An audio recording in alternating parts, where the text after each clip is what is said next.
കൂടുതൽ സിനിമാ ലോകത്തെ വാർത്തകളും വിശേഷങ്ങളും ഞൊടിയിടയിൽ അറിയാൻ താഴെ കാണുന്ന ചുവന്ന ബട്ടൺ ക്ലിക്ക് ചെയ്ത് സബ്സ്ക്രൈബ് ചെയ്യൂ.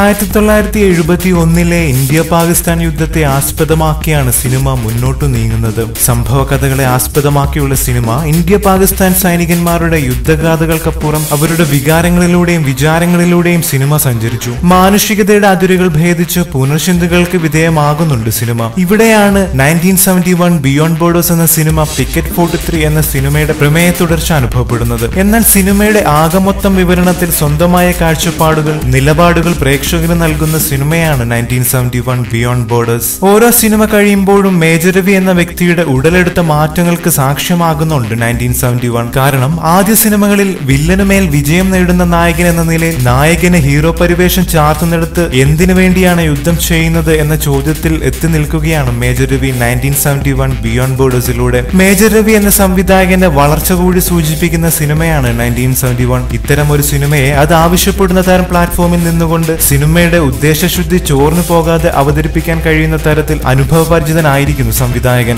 കേണൽ മഹാദേവനായും മേജർ സഹദേവനായും രണ്ടു കഥാപാത്രങ്ങളിലാണ് മോഹൻലാൽ 1971 ബിയോണ്ട് ബോർഡേഴ്സിൽ എത്തുന്നത്. രണ്ട് കഥാപാത്രങ്ങളും പ്രകടന ഭദ്രതയിൽ മോഹൻലാൽ എന്ന നടന്റെ കൈകളിൽ എന്നത്തെയും പോലെ തന്നെ സുരക്ഷിതമായിരുന്നു. ഒരു സൈനികൻ, ഒരു അച്ഛൻ, ഒരു ഗ്രഹനാഥൻ, അവസാന വിജയങ്ങൾ ഒരുപാടുണ്ടെങ്കിലും വിജയങ്ങൾ പിടിച്ചെടുക്കാൻ കൂടെയുണ്ടായിരുന്നവർ കൂടെ ഇല്ലല്ലോ എന്ന് സങ്കടപ്പെടുന്ന ഒരു മനുഷ്യൻ. അങ്ങനെ ആ കഥാപാത്രത്തിന്റെ എല്ലാ തരഭാവങ്ങളിലും സന്ദർഭങ്ങളിലും മോഹൻലാൽ എന്ന നടന്റെ അഭിനയ മികവ് കാണുന്ന സിനിമ കൂടിയാണ് 1971 ബിയോണ്ട് ബോർഡേഴ്സ്. അല്ലു സിരീഷ്, അരുണോദയ് സിംഗ് എന്നിവരാണ് സിനിമയിൽ ശ്രദ്ധേയമായ വേഷങ്ങൾ കൈകാര്യം ചെയ്യുന്ന മറ്റു താരങ്ങൾ. പ്രകടനത്തിൽ എടുത്തു പറയത്തക്ക വിധം ഒന്നുമില്ലെങ്കിലും കിട്ടിയ കഥാപാത്രങ്ങളെ അതിന്റെ രീതിയിൽ അവതരിപ്പിക്കാൻ സാധിച്ചിട്ടുണ്ട് ഇരുവർക്കും. ഇരുവരുടെയും കഥാപാത്രങ്ങൾ കച്ചവട സിനിമയുടെ സ്ഥിരം ഇരകളാകുന്നുണ്ട് ചിലപ്പോഴെങ്കിലും.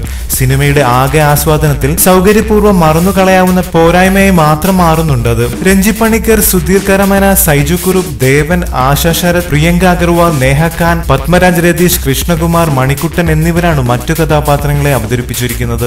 1971 ബിയോണ്ട് ബോർഡേഴ്സിനെ വ്യത്യസ്തമാക്കുന്ന മറ്റൊരു ഘടകം സിനിമയുടെ സാങ്കേതിക മികവാണ്. 1971 എന്ന കാലഘട്ടത്തെ സിനിമയിൽ കാണിക്കുക എന്നതിനോടൊപ്പം അന്നത്തെ യുദ്ധം പ്രേക്ഷകരിൽ അതേ തീവ്രതയിൽ എത്തിക്കാൻ കഴിയുക എന്നത് ശ്രമകരമായ കാര്യം തന്നെയാണ്. അത്തരത്തിൽ നോക്കുമ്പോൾ സാങ്കേതിക മികവിൽ സിനിമ ഏതൊരു ഇന്ത്യൻ യുദ്ധ സിനിമകളെയും മറികടക്കുന്ന ഒന്നാണ്. ഇത്തരം ഒരു സിനിമ ആവശ്യപ്പെടുന്ന മികവിൽ ഈ സിനിമ ഒരുക്കുന്നതിൽ സംവിധായകനൊപ്പം ചേർന്ന് നിൽക്കുന്നുണ്ട് ഛായാഗ്രഹണം നിർവഹിച്ച സുജിത് വാസുദേവും. ഒരേ സമയം സിനിമയ്ക്ക് ഒരു യുദ്ധ സിനിമയുടെ വലിയ ക്യാൻവാസിലേക്ക് സിനിമയെ പകർത്താനും അതേസമയം ക്യാമറ അനുഭവപ്പെടുത്താതെയും ആയിട്ടുള്ള രംഗങ്ങൾ ചിത്രീകരിക്കുന്നതിൽ സുജിത് വാസുദേവ് വിജയിച്ചിട്ടുണ്ട്. സാംജിത്ത് ആണ് എഡിറ്റിംഗ് നിർവഹിച്ചിരിക്കുന്നത്. സിനിമയുടെ മികവ് പൂർത്തീകരിക്കുന്നതിൽ ഛായാഗ്രഹനൊപ്പം തോൾ ചേർന്ന് നിൽക്കുന്നുണ്ട്. സിദ്ധാർത്ഥ് വിപിൻ, നജീം അർഷദ് എന്നിവരാണ് സിനിമയിലെ ഗാനങ്ങൾ ചിട്ടപ്പെടുത്തിയിരിക്കുന്നത്. സിനിമയുടെ ആകെ മൊത്തം ആസ്വാദനത്തോട് ചേർന്ന് നിൽക്കുന്ന തരത്തിലുള്ള ഗാനങ്ങൾ ഒരുക്കുന്നതിൽ ഇരുവരും വിജയിച്ചിട്ടുണ്ട്. അടുത്തിടെ കേട്ടതിൽ വെച്ച് ഹൃദ്യമായ ഗാനങ്ങളാണ് ഓരോന്നും. ഗോപി സുന്ദറാണ് പശ്ചാത്തല സംഗീതം ഒരുക്കിയിരിക്കുന്നത്.